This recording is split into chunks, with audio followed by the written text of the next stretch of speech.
2019 తర్వాత జగన్మోహన్ రెడ్డి గారు ఎప్పుడైతే సీఎంగా బాధ్యతలు చేపట్టారో దాని తరువాత పెన్షన్ విధానాల్లో కొన్ని మార్పులు జరిగాయి.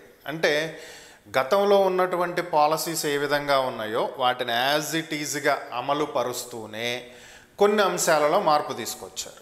ఇవేంటి, అసలు దీనికి జరిగినటువంటి పరిణామాలు ఏంటి అనేది కనుక ఒకసారి పరిశీలించినట్లయితే దీనికి సంబంధించే ఒక వ్యక్తి ఏపీ హైకోర్టులో పిల్ వేయటం జరిగింది. దానికి సంబంధించి జడ్జిమెంట్ కూడా వచ్చింది. ఇది జగన్మోహన్ రెడ్డి గారికి అనుకూలంగా వచ్చినటువంటి ఒక సంచలనాత్మకమైన తీర్పు అని చెప్పచ్చు. ఎందుకని ఇంత ఇదిగా చెప్పాల్సి వస్తుంది అంటే, మనం అధికారంలో ఉంటే ఒకలా ప్రవర్తించడం, మనం అధికారంలో లేకపోతే ఇంకోలా ప్రవర్తించడం. సో ఇది ఎంతవరకు సమంజసం అనేది ప్రజలే ఒకసారి ఆలోచించాలి. ఎందుకని చెప్తున్నాను అంటే 2014 నుంచి 2019 వరకు టీడీపీ ప్రభుత్వం అధికారంలో ఉంది. 2014 టు 2019. మరి ఈ 2014 నుంచి 2019 వరకు ఉన్నటువంటి టీడీపీ ప్రభుత్వం పెన్షన్లను ఏ విధంగా అమలు చేసింది, ఈ అంశాన్ని కనుక మనం ఒకసారి చూసినట్లయితే అప్పటి వరకు ఉన్నటువంటి 800 రూపాయల పెన్షన్ని 1000 రూపాయలు చేసింది. 200 రూపాయలు ఉన్నటువంటి పెన్షన్ని 1000 రూపాయలు చేసింది, 800 పెంచి. సో దీని తర్వాత ఏం చేసింది, ఎప్పుడైతే జగన్మోహన్ రెడ్డి గారు పాదయాత్ర చేసి నేను 2000 పెన్షన్ చేస్తానన్నారో ఇమీడియట్గా దీన్ని పెంచేసి 2000 రూపాయలు పెన్షన్ విధానాన్ని తీసుకొచ్చింది. ఎప్పుడు? 2019లో. సో అప్పుడు టీడీపీ ప్రభుత్వం అమలు చేస్తున్నటువంటి పెన్షన్ ఎవరెవరికి వచ్చేది అనేది కనుక చూసినట్లయితే 60 years అబోవ్ 1 హౌస్ హోల్డ్కి ఒకటి,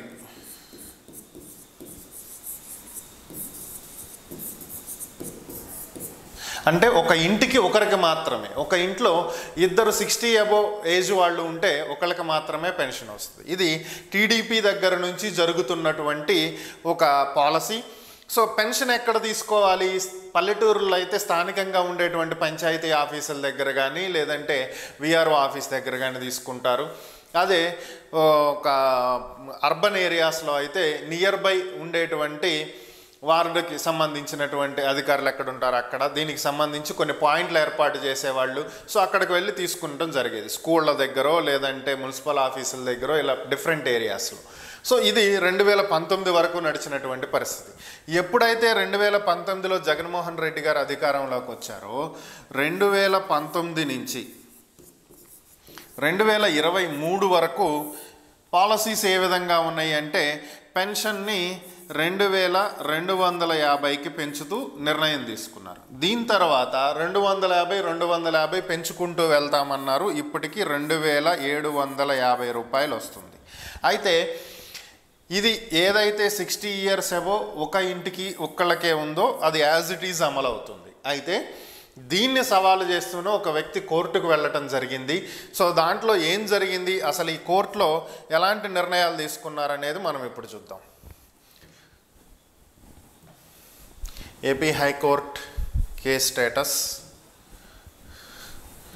case type, PIL public interest litigation, WP PIL. Okay, case number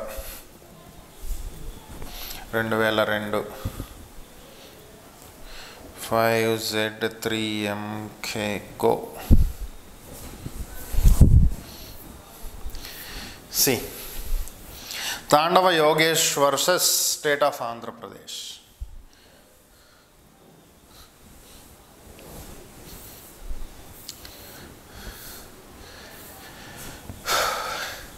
so ఈ కేసు ప్రజెంట్ సిచ్యువేషన్ ఏంటి అనేది మనం ఒకసారి చెక్ చేద్దాం.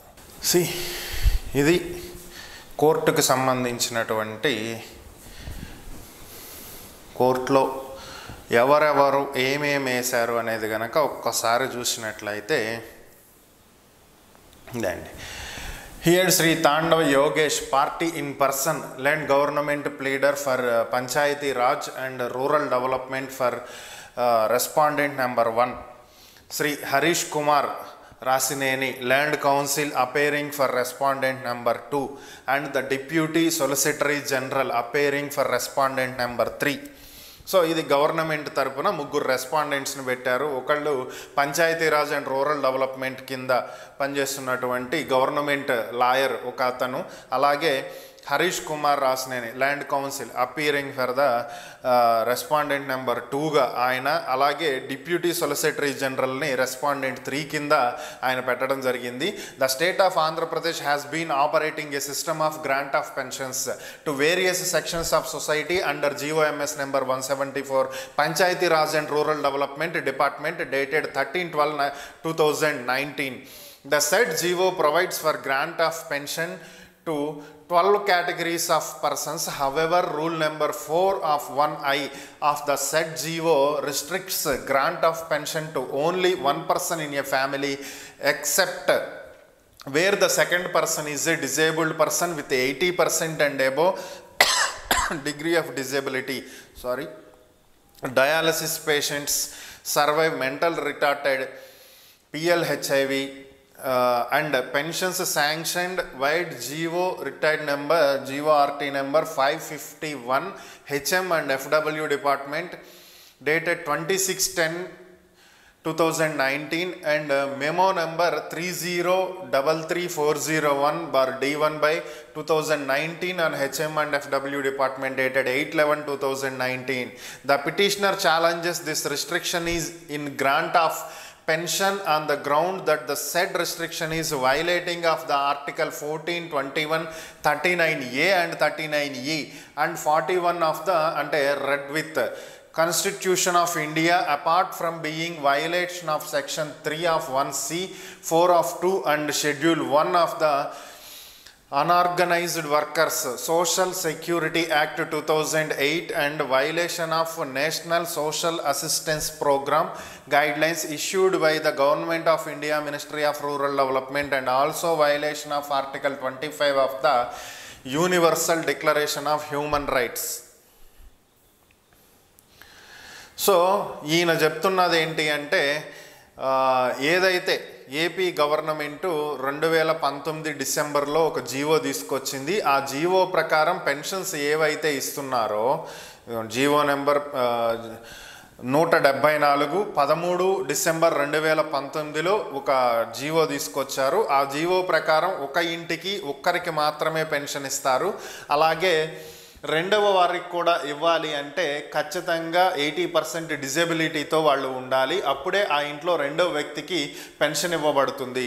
సో ఇది Indian constitution articles 14, 21, 39 of A and 39 of E and section 41 of the కాన్స్టిట్యూషన్ని violate చేస్తున్నాయి అని చెప్పి ఏపీ గవర్నమెంట్ మీద ఒక కేసు పెట్టడం జరిగింది. సో దీనికి సంబంధించి పూర్తి వాదనలు విన్నటువంటి న్యాయస్థానం ఒక ఆర్డర్ పాస్ చేయడం జరిగింది. ఈ ఆర్డర్ వివరాలు గనక ఒక్కసారి చూసినట్లయితే,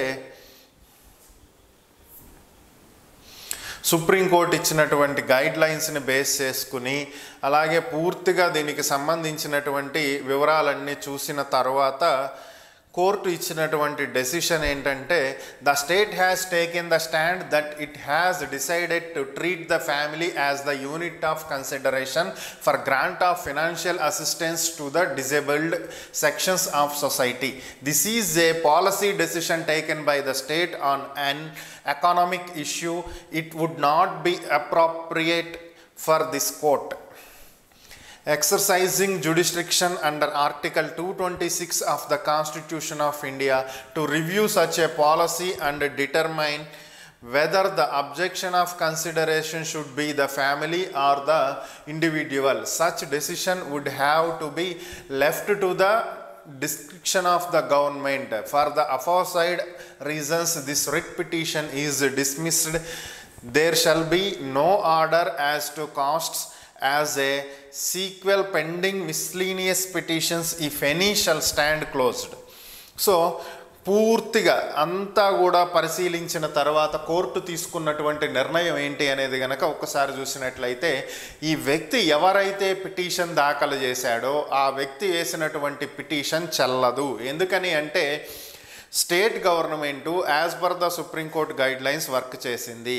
అలాగే ఆర్థిక పరమైనటువంటి అసమానతలను సరిచేయటం కోసం ఎల్డర్లీ పీపుల్ ఎవరైతే ఉన్నారో, అంటే ముసలి వాళ్ళు ఎవరైతే ఉన్నారో 60 ఇయర్స్ అబోవ్ ఉన్నటువంటి వాళ్ళు, వాళ్ళల్లో పేదవారు ఎవరైతే ఉన్నారో వీళ్లకు గ్రాంట్ని ఏదైతే ఫైనాన్షియల్ సపోర్ట్, ఎకనామిక్గా వారికి కొంత సపోర్ట్ చెయ్యటం కోసం సింపథెటిక్ వే, ఏదైతే ఒక దయాపరమైనటువంటి నిర్ణయం, కైండ్ హార్టెడ్గా స్టేట్ గవర్నమెంట్ అనేది కొంత పెన్షన్ ప్రొవైడ్ చేస్తుంది.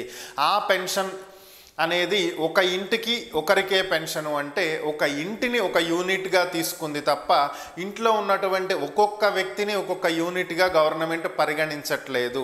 సో ఎకనామిక్ పరమైనటువంటి విషయాలు అంటే ఆర్థిక పరమైనటువంటి అంశాలలో ప్రభుత్వం తీసుకున్నటువంటి పాలసీ డెసిషన్స్ ఏవైతే ఉంటాయో వీటిని ఛాలెంజ్ చేసే రైట్ లేదు. దీనికి సంబంధించి కోర్టు కలగజేసుకునేటువంటి రైట్ లేదు.